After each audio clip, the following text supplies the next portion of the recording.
রাষ্ট্র কাঠামোতে কোনোভাবেই যেন স্বৈরতন্ত্র মাথাচাড়া দিতে না পারে এমন মৌলিক সংস্কারের জন্য ঐকমত্য কমিশনের কাছে প্রস্তাবনা দিয়েছে জাতীয় নাগরিক পার্টি এনসিপি। দ্বিতীয় দফায় দলটির সঙ্গে বৈঠকে ঐকমত্য কমিশনের পক্ষ থেকে জানানো হয় 15 মের মধ্যে সব দলের সঙ্গে প্রাথমিক আলোচনা শেষে রাজনৈতিক ঐকমত্যে দ্রুতই সনদ তৈরি করা হবে। মেজবাহ হাসানের রিপোর্ট। রাষ্ট্রের গুরুত্বপূর্ণ সংস্কারে গঠিত জাতীয় ঐকমত্য কমিশনের সঙ্গে জাতীয় সংসদে এলডি হলে ফের আলোচনায় বসে জাতীয় নাগরিক পার্টি এনসিপি। বৈঠকে কমিশনের কাছে রাষ্ট্রের মৌলিক সংস্কার প্রশ্নে দলটির সুনির্দিষ্ট প্রস্তাবনা তুলে ধরেন শীর্ষ নেতারা।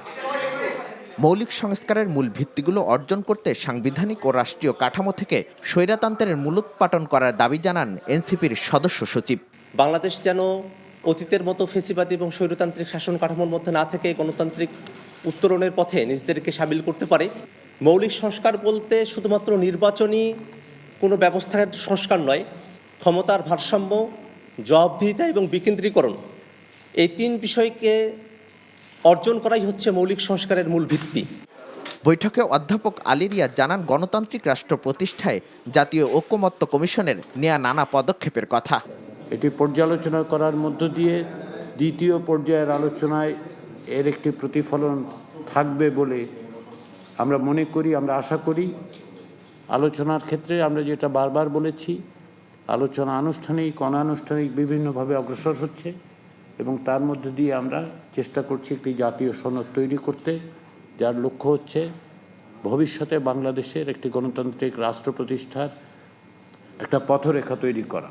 15 মের পর দ্রুততার সঙ্গে সেই পর্যায়ে আমরা সূচনা করব। পরে সাংবাদিকদের প্রশ্নের জবাব দেন এনসিপি নেতারা। অভিযোগ করেন, সংস্কারকে অনিশ্চয়তার দিকে ঠেলে দিচ্ছে একটি মহল। ফেসিবাদী গণহত্যাকারী আওয়ামী লীগের বিচারকে দৃশ্যমান পর্যায়ে নিয়ে আসার দিন থেকে অল্প দিনের মধ্যেই নির্বাচনের আয়োজনের ব্যাপারে জাতীয় নাগরিক পার্টি এনসিপি জোরারোপ করছে।